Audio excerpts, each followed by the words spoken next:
Good evening, everybody. The Music Fan is back, bringing smiles to the faces, knowledge to the people, and most importantly, music to the masses.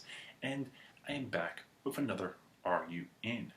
So this is the last one that I'm going over some older material before next week bring in the more current stuff. Tonight, we are taking a look at the newest King Gizzard and the Lizard Wizard album entitled Fishing for Fishes. Now, King Gizzard and the Lizard Wizard, besides being a very fun band name to say, and one that you don't want to do a tongue twister for, is a psychedelic rock / garage rock / acid rock / experimental rock band from Melbourne, Victoria, Australia. Members include Stu Mackenzie on vocals, guitar, keyboards, piano, synthesizers, mellotron, flute, bass guitar, saxophone, clarinet, sitar, zurna, and percussion. Ambrose Kenny Smith on vocals, harmonica, keyboards, synthesizers, organ, piano, guitar, and percussion. Joey Walker on guitar, keyboards, synthesizers, bass guitar, vocals, organ, sitar, and percussion. Cook Craig on guitar, bass guitar, vocals, synthesizers, and keyboards. Lucas Skinner on bass guitar, keyboards, piano, and vocals. Michael Kavanagh on drums and percussion, and Eric Moore on drums, percussion, theremin, keyboards, and management. Whew, and that's not even the half of it. Previous albums include 12 Bar Brews in 2012, Eyes Like the Sky in 2013, Float Along, Fill Your Lungs in 2013, Oddments in 2014, I'm Not Your Mind Fuss in 2014, Quarters in 2015, Paper Mache Dream Balloon in 2015, Nalagon Infinity in 2016, Flying Microtronal Banana in 2016, Murder of the Universe in 2017, Sketches of Brunswick East with Mild High Club in 2017, Polygoned Wonderland in 2017, and Gumboot Soup in 2017. Whew. As you can see, this is a very complex band which features so many different instruments that I have never even heard of. Zurna, sitar, to name a few. You've seen a lot of things on here that you would never see in very conventional rock bands. And not only that, this is their 14th album, and they've been doing actual albums since 2012. That's insane. When I talked about Snarky Puppy earlier this year, where they have had so many albums since like 2009, this blows it out of the water. You're talking about at least 2 albums every year, which is insane. And not only that, they took time off. So like, there's 4 albums from 2017 alone. And they took a hiatus. They didn't do anything in 2018. So now they're back with this one as well as another album, which if you guys like this, I'm definitely going to review the next one. And here's my biggest reason why. I friggin' love this band. I think it's really cool. Now this is my first dive into this band, but I've been interested in it ever since I've heard the business music nerd Anthony Fantano talk about it in length over many videos in terms of his love for this band. So basically I said, what the hey, you guys have piqued my interest, let's see what goes on here. And I am really happy that I took a listen because this was a really fun album to listen to. The best way I can describe this band is a more modern boogie band. So if you know bands like Little Feat, you're going to understand the idea. It's kind of jammy, it's kind of jazzy, it's kind of bluesy, and as someone who has listened numerous times to Waiting for Columbus, the live album by Little Feat, this is right up my alley. I love a lot of the songs on these albums, and not only that, but as we get into the lyrics, you're going to see that not only are they fun, but they also are very conscious with the environment as well. So my favorite song on this album, hands down, Plastic Boogie, which is talking about the overabundant misuse of plastic and how it's affecting nature. And it's so much fun because it's this really funky boogie sound with a 5/4 beat, which makes it even more fun. What I love about it is there's this very muted beginning of it. Kind of feels a little bit like a 5/4 version of Lagrange by ZZ Top, and it's muted guitar, you got a little bit of tinkly percussive sounds, which then eventually gets into a more fuller guitar sound and fuller drum kit. The lyrics themselves are just really fun to scream, where it's literally a part of it saying fuck plastic and just talking about how bad plastic is for the environment. Such a fun song. Then you get the Bird song, a little bit of a different vibe, which feels a little bit like a Steely Dan song, but it's also updated with like electronic drums and computerly enhanced vocals. It's super smooth, it's really jazzy, and it even has a very interesting breakdown with like hand drums, harp, and flute. And the lyrics there are interesting as well, talking about how does nature see the advancements of technology in the human sphere. To a bird, what is a plane? To an elephant, what is a house? Like, what do these things mean? They mean nothing to them, but they have so much effect on us. Next, we have the Cruel Millennial, which again keeps this boogie feel from Plastic Boogie, which is the previous song, but it now oscillates between 5/4 and 6/4, making for a very fun song, and it feels a little bit like a 70s rock song due to the vocals and guitars on here. It doesn't hit as hard as Plastic Boogie, but it's still a lot of fun, especially with this false ending bringing in a harmonica solo. Yes, there's a lot of harmonica on this album as well, on a lot of the more boogie influenced songs.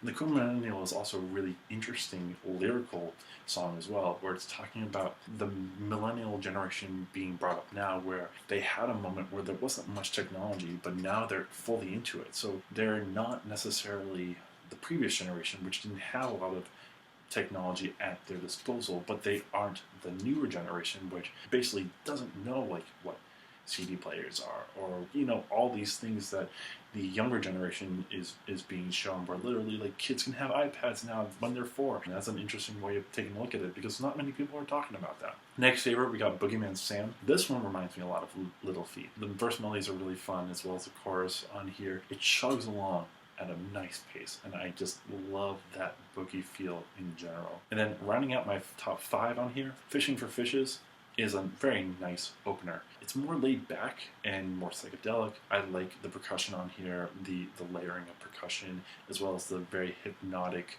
flowing guitar lines, as well as the rhythmic chords when you get to the chorus.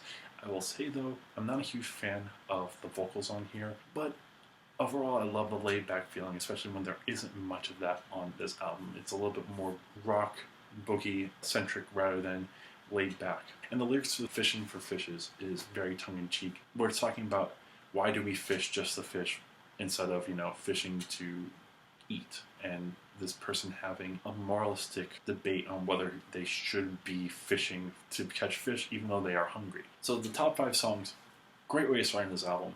But once we get to the last 4, we do see a little bit signs of some weaker parts.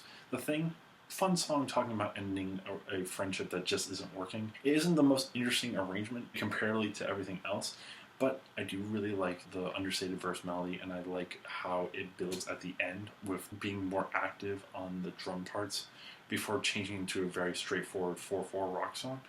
Not a bad song, just isn't as interesting as the first 5. And then Arkarine is another 5/4 boogie, but this one is a little bit more dark and using micro tuning. So basically what that means in a nutshell is, if you've seen any of my videos about half steps, these take it even further down with quarter steps or quarter tones, which you don't necessarily see in American music, but you see that more in Middle Eastern, Indian music in general. And even the idea of the song is really interesting, where it's about a mite that bees sometimes inhale. These mites go into the trachea of the bee and basically cause them to die. It makes them stop flying, it messes with their stomach, it messes with their breathing, and eventually it causes these bees to die.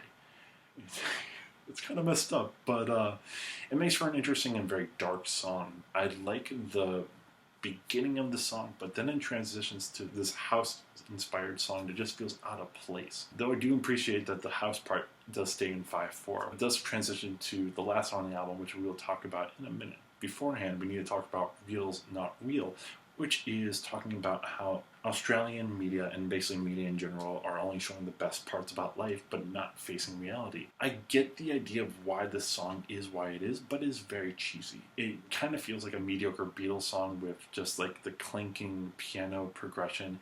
Kind of feels a little bit like Getting Better, but just worse. And it just feels weird because the interludes are more hard rock, so why the change in sound? It just doesn't really work for me. It just makes for a pretty cheesy song. But it's not even the cheesiest song on the album. Side Boogie, the last song on the album, is immensely cheesy. I love the concept of it. I need to listen to more albums by them because apparently there's a little bit of a universe that has been created on some of these albums. And there's this character called Han Jumi, which is an anagram for humanity. Basically, this person is a cyborg because they wanted to become a cyborg to live forever. And now they are regretting that decision because they still have human thoughts and human feelings, but all this circuitry and wiring that makes for a disconnect between them. And basically, this person is now going to fish, and to bring this whole entire album to full circle, they're going to fish, and they're talking about the moralistic problems about fishing in general to fish. I think the idea is interesting and whimsical, but the problem here is that the music is just hugely cheesy. It's a mixture of like electronic ideas and robotic voice with a boogie idea, which turns out to be, if you've ever used Musician, this is going to be a very niche group, I guess, but if you ever used Musician to play guitar and learn guitar, it seems like a song that Musician would have written, and it just is just like a song just to be a song, and it has a little bit of idea but is too cheesy on its own to be a full-fledged song that people would love. I just don't like this song at all. It becomes immensely cheesy, and it kind of leaves a bad taste in my mouth for the rest of this album because this could have been a really great ending song that ends up just being cheesy. So that's my biggest complaint, is that song and a couple of the ending songs just not being as great of material as the beginning. But hey, if you are looking for a more conscious boogie, blues, rock, this is great. The first 5 songs make up for kind of lackluster songs at the end. So, hugely excited that I took a look at this, and I am curious to not only look at the next album coming out this year, which hopefully I'll be able to review it, but also some previous work that I've missed. I've missed 13 CDs. I'm curious to see what else they can do. That is my time. Thank you so much for watching. If you like or hate this album, let me know and your reasons why for it. Let me know other albums that you would like me to review in 2019. Share this with your friends, and most importantly, subscribe to my channel so you can see more content like this and help me be able to make bigger and better content for you guys. So this is the last of the big albums I had to review previously. I do have a couple other that I might throw in at times, especially once I listen to more, but the next 3 or 4 weeks, I already have all of mine planned out, and I just gotta listen to them. But I'm super excited, and I have a lot of great material that I hope that you guys will like. Some of these bands I've reviewed before, others I have talked about a little bit, but not that much. But I'm excited to tell you what these albums are, and if you should like them or not. But until then, you'll just have to wait until this coming Wednesday. This is a Music Fan, and I'm signing off.